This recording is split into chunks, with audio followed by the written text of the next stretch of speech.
ወደ ትዳር የሚገባው ለመቀበል ሳይሆን ለመስጠት ነው።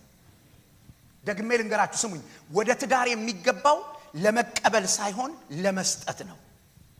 ስለዚህ ባልየው ወደ ትዳር ሲገባ ኃላፊነቱን መስጠት ያለበትን ነገር መስጠት አለበት። ሴትዮዋ መስጠት ያለባትን መስጠት አለባት። ምንድነው እሱ ባልየው ለሚስቱ መስጠት ያለበት? ክርስቶስ ቤተክርስቲያንን እንደወደዳት መውደድ። እንዴት ነው እሱ ክርስቶስ ቤተክርስቲያንን የወደዳት? ያለ ምንም ምክንያት። ክርስቶስ የቤተክርስቲያን ቁመናዋ ምናምን አልማረከውም። የጠጉሯ አወራረድ የእንትኗ ምንድነው ጂንሱ ይሄ ምንድነው ጠበቅ አርጎ የሚይዘው ጂንስ እስሊምነቷ እንትን ሸበላ እንደ ረጅም ሆኖ እንትን ሞዴልነቷ ምናምን ኖ እሱ አይደለም የማረከው ክርስቶስን። የተማረችው ትምህርት የምታገኘው ደሞዝ ምናምን አይደለም ክርስቶስን የማረከው ቤተክርስቲያንን። ታዲያ ምንዋ ነው የማረከው? ውድቀቷ። ታዲያ ምንዋ ነው የማረከው? ጉድለቷ፣ ኃጢአተኝነቷ፣ ወንጀለኝነቷ፣ ደካማነቷ፣ ራሷን ልትረዳ አለመቻሏ። ያለሱ ማንም ተስፋ እንደሌላት ማወቁ ጌታ እንዲሁ ቤተክርስቲያንን እንዲሁ ለምንድን ነው ሚስቶቻችንን የወደድ ነው? ይኸውላችሁ በደንብ ስሙኝ። ሰበብ ላይ የተመሰረተ ፍቅር ካላችሁ ለምሳሌ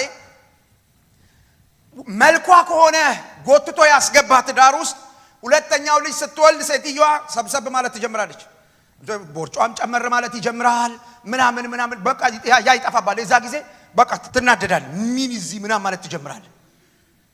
ኖ እግዚአብሔር ሚስት ስለሰጠነ ያገባው ከነ ድካሟ አንተ ለሷ ስለምታስፈልጋት እሷ ለአንተ ስለምታስፈልግ እና ሚስትን የምትወዳት ለምንድን ነው? ክርስቶስ አንተን ስለወደደ፣ እግዚአብሔር አንተን ስለወደደ ያለምንም ምክንያት ያንተን ራእይ ደጋፊ ስለሆነች በዚህ ልብ ሚስቶቻችንን የምንወዳቸው ከሆነ ቤት ውስጥ የሚፈጥሩት ሜስ እላቸው ላይ የምናየው ጉድለት ከነሱ ጋር አጋጨንም። ምክንያቱም ድሮ የሚያጋባን እሱ አይደለም፣ ድሮ የሚያገናኘን እሱ አይደለም። ብዙ ሰዎች በጋብቻ ውስጥ ኖረው በመጨረሻ ላይ ጋብቻ ውስጥ አንድ ነገር ሲያጡ አንድ ነገር ፍለጋ ለአመታት የሰሩትን ቤት አፍርሰው ይሄዳሉ። ለዚህ የባሎች ኃላፊነት ምንድነው? እሱ ሚስቶቻቸውን መውደድ። ሁለተኛው ሚስትን መውደድ ብቻ አይደለም፣ ፍቅሩን በእግዚአብሔር ቃል መሰረት መግለጥ። ፍቅሩን በፈረንጅ ስልጣኔ መሰረት አይደለም ፍቅራችሁን መግለጥ ያለባችሁ። ፍቅራችሁን መግለጥ ያለባችሁ በቅዱስ ቃሉ መሰረት ነው። በቅዱስ ቃሉ መሰረት ባል ለሚስቱ ፍቅሩን ሲገልጥ ምንድነው የሚያደርገው? ልዩ ስጦታ መስጠት ብቻ ሳይሆን ራሱን መስጠት አለበት። ተመልከቱ የእግዚአብሔር ቃል ምን እንደሚል። ስጦታ መስጠት አቁሙ አይደለም ያልኩት ነው። ባሎች ሆይ ክርስቶስ ቤተክርስቲያንን እንደወደዳትና ራሱንም ስለርሷ አሳልፎ ምን እንዳለ እንደሰጠ። ዋው! ስለዚህ ለሚስቶቻችን ልዩ ስጦታ መስጠት አለብን። አዎ፣ ግን በስጦታ የምናታልላቸው ልጆች አይደሉም፣ ሚስቶች ናቸው። በስጦታ የምናባብለው ልጆቻችንን ነው። እነ ጌታን እነ ትንሳኤን ማሚን በስጦታ ማባበል ትክክል አይደለም። ራስን መስጠት ምን ማለት ነው? ራስን መስጠት ማለት ለሚስትህ እስክትሞት ድረስ ለሚስትህ የምትከፍለው ምንም ዋጋ ቢኖር ያንን ዋጋ ለመክፈል። አንዳንድ ሰዎች እንደዚህ ብለው ያስባሉ። እኔ ሰርቼ ያመጣሁትን ገንዘብ አንድ ላይ አደረግነው ዋጋ ከፍዬላታለሁ። ገንዘብ ክርስቶስ ነፍሱን ለሚስቶቻችን የምናደርገው ነገር በሙሉ እንደ ውለታ ለሚስት አይቆጠርም። እየሰማችሁ ነው?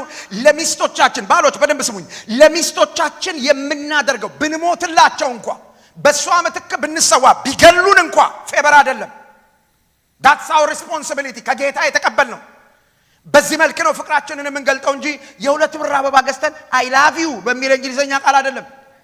ብዙ ሰዎች የሶስት ብር አበባ ሰጥተው I love you ይላሉ። እነሱ የሉም፣ ጊዜያቸው ከሚስታቸው ጋር የለም። ሚስታቸውን የሚሰሙበት ሰዓት የላቸው።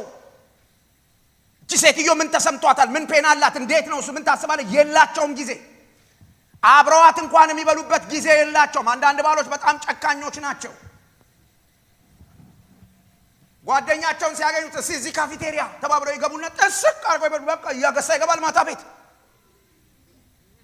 ራት ብላ ሲባል አይ በላሁ እናንተ ብሉ ነውር ነው ይሄ ብራዘር አንድ ጊዜ አንድ ነገር አጋጥሞኛል እኔ የባለቤቴ እህት ወደ ኢትዮጵያ መጣች ቤተሰብ ልትጎበኝ ከዛ በኋላ ተላኩና ሄድኩኝ እዛ ነኝ ማታ ነው ሄድኩት እህቷ ቤት ነበር ያረፈችው እስከዛሬ ድረስ አወራዋለሁ እሱንና እንዴት ያለ ጠብ እንደተጣሉ አትጠይቁኝ ራት ቀረበ ሚስቴ የለችም ልጆቹ የሉ ራት ብላሉኝ አልበላም አልኳቸው የት ያላችሁኝ እንደሆነ የሚስቴ እህት ቤት ሆቴል አይደለም እሱ ይኖረዋል የምትለኝ ሰውዬ ስማ ይኸው ለኔ እንደዚህ ነው ምነው የኖርኩት እንደዚህ ነው ብላ ኖ አልበላም ለምን አለችኝ ሚስቴ ቤት አለች እሷ ሳትኖር እኔ አልበላም እናንተ ሚስት በሌለችበት አትበላም ማለት ነው አልበላም እንዴት ነው እሱ እዚህ ራቴን ጥስቅ አድርጌ በልቼ እሷ ቤት እኔ በዛ በልቼ መጣው እያገሳው ምገባው ለእንጀራ ብቻ እኮ አይደለም ከሚስቴ ጋር ቁጭ ምለው እኔ ለእንጀራ አብረን ቁጭ ስንል እናወራለን ፍቅር ይሰራል እንዴ አንተ ሆቴል ጥስቅ አድርገህ መጣ አልጋ ላይ ብቻ ሴትዮዋን ነውር ነው ብራዘር